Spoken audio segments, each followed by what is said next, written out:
നമസ്തേ. മൃത്യുഞ്ജയത്തിൻ്റെ രഹസ്യം. മിക്കവാറും എല്ലാവരും മൃത്യുഞ്ജയ മന്ത്രം ജപിക്കാറുണ്ട്. എന്നാൽ അതിൻ്റെ രഹസ്യം എന്താണെന്ന് മനസ്സിലാക്കിയിട്ടാണോ ജപിക്കുന്നത്? മന്ത്രം എന്നാൽ മനനാൽ ത്രായതേ ഇതി മന്ത്രം. മനനം ചെയ്യുന്നതിലൂടെ നമ്മെ രക്ഷിക്കുന്നതാണ് മന്ത്രം. എന്താണ് മൃത്യുഞ്ജയ മന്ത്രം എന്ന് നമുക്ക് പരിശോധിക്കാം.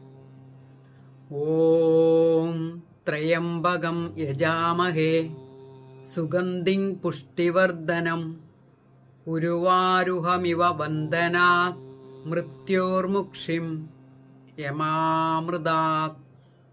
യജുർവേദത്തിൽ 3-ാം അധ്യായത്തിൽ 60-ാമത്തെ ശ്ലോകമാണ്. സുഗന്ധപൂരിതവും ആത്മീയവും ശാരീരികവും സാമൂഹികവുമായ ഫലങ്ങളെ വർദ്ധിപ്പിക്കുന്ന ത്രയംബകത്തിന് സ്തുതി.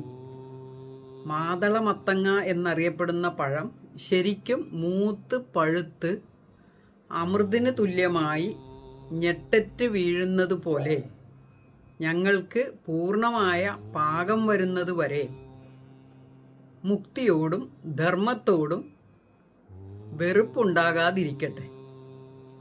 രക്ഷകനായ രുദ്രരൂപിയായ ത്രയംബകത്തെ, അതായത് ഈശ്വരനെ ഞങ്ങൾ ശ്രദ്ധയോടെ ഭജിക്കാം, ധ്യാനിക്കാം എന്നാണ് ഈ ശ്ലോകത്തിൽ പറയുന്നത്. ഒന്ന് ശ്രദ്ധിച്ചു നോക്കൂ നിങ്ങൾ. കാലങ്ങൾക്ക് മുമ്പേ വിരചിച്ച ഈ ശ്ലോകത്തിൽ പറയുന്ന കാര്യങ്ങൾ തന്നെയാണ് ലോകാരോഗ്യ സംഘടന ആരോഗ്യത്തിൻ്റെ നിർവചനമായിട്ട് സ്വീകരിച്ചിരിക്കുന്നത്.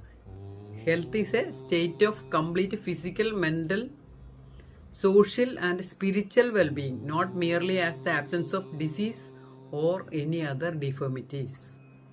ആരോഗ്യം എന്നാൽ ശാരീരികവും മാനസികവും സാമൂഹികവും ആത്മീയവുമായിട്ടുള്ള സുസ്ഥിതിയാണ്, അല്ലാതെ രോഗമില്ലാത്ത അവസ്ഥയോ അംഗവൈകല്യങ്ങൾ ഇല്ലാത്ത അവസ്ഥയോ അല്ല എന്നാണ് ആരോഗ്യത്തിന്റെ ഡെഫിനിഷനിൽ ലോകാരോഗ്യ സംഘടന വിവക്ഷിച്ചത്.